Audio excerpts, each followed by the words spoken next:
They are one of the biggest clubs in the world, certainly the biggest in England. They've spent over £1 billion in transfers, but on the pitch, Manchester United are getting out-muzzled, outpaced, and outfought week after week. And this is not just about tactics or injuries. This is a physical crisis. And today we are breaking down how Manchester United's physical standard is well below Premier League level and how it's killing their ability to compete. Let's be real, guys. Watching Manchester United sometimes feels like watching a featherweight boxer step into the ring against a heavyweight. The evidence is clear. I mean, look at the number of duels they lose every match, both on the ground and in the air. The stats don't lie. And, we're going to get into those stats shortly. Their running distances are often lower than their opponents, and this suggests a lack of sustained intensity. And really, it's not just about strength. I mean, it's more about stamina, about aggression, about the willingness to put your body on the line. And this lack of physicality we see from Manchester United makes it incredibly difficult for them to compete against teams that are built on power and intensity, just like Newcastle United at the weekend. And hey, this is not just a perception. I mean, it's a quantifiable issue. We're seeing a consistent pattern of Manchester United being physically dominated. I mean, it's been a common theme all through this season. This leads to them losing second balls, not winning their 50-50 challenges and losing the physical battles. And these physical battles are vital to winning football matches in any league, let alone a league as intense as the Premier League. So let's start with the data. This season, Manchester United are in the bottom 5 for average distance covered per game, and of course they are also one of the lowest teams in terms of total sprints. They lose more aerial duels than they win against mid-table teams. Teams like Fulham, teams like Bournemouth, these are teams that Manchester United have struggled against physically. Nottingham Forest, of course, and Newcastle, those are two teams. Those are one of the most physical teams in the league, and they physically bully many top teams. Even the likes of Arsenal and Manchester City stand the risk of getting bullied by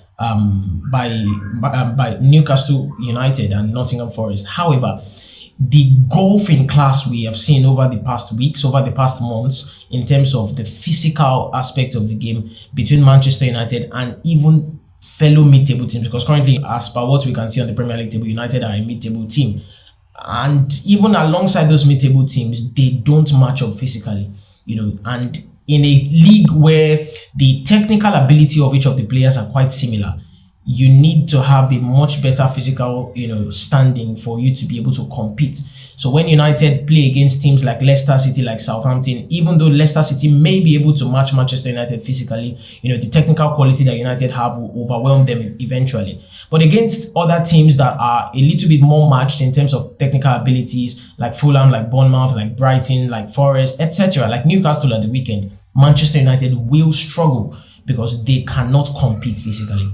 In the recent match against Newcastle United, they were totally overrun.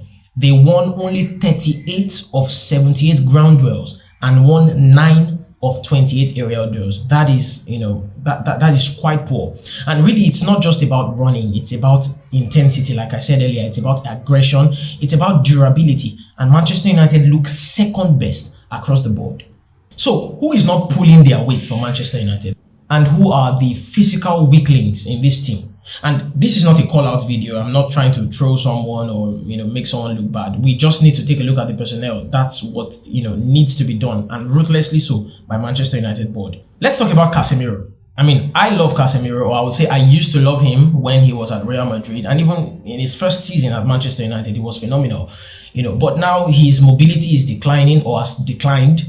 He struggles, seriously in transitions. Casemiro at 24 would have been an amazing player for Manchester United. He would have been a monster in the Premier League. But not now, not anymore. He is no longer that player. Let's talk about Christian Eriksen. Christian Eriksen, even till now, at the age of 33, is still technically elite, but he cannot press. He cannot cover ground. Even when he was younger, pressing and, covering ground, the physical aspect of the game was not his strong suit, let alone now. He cannot do these things. And even the likes of Garnacho, the likes of Rasmus Hojlund. Rasmus Hojlund looks like a unit, but he can't win his duels. He struggles. And the funny thing is that like we see every week, Rasmus Hojlund likes to, arm wrestle with the defenders that he's, with, and, trying to fight against the defenders. But while he has the physique for it, he somehow is struggling to win his duels. Joshua Zexi is quite the same. Love Zexi. He's a very technical player, an amazing technician. However, his physical flaw is not the greatest, although maybe a bit less so than Rasmus Hojlund. Manuel Ugarte and maybe Patrick Dogo are the two players that you will be confident in winning duels in any game. You can add Mazraoui to that as well. Mazraoui is actually good at winning his duels as well. There's also a lot of small players in the team in terms of height. Even Manuel Ugarte, who is very tenacious on ground duels, can be bullied at aerial duels, and there are quite a few players in the team that are the same. This leads to a midfield and front line that does not press effectively. We see times when Manchester United's press is half-arsed, easily bypassed, struggling, doesn't recover when beaten, gets sliced open in transitions. How many times have you seen a player pick up the ball and run directly at the Manchester United defense, and no one is able to stop him until he scores?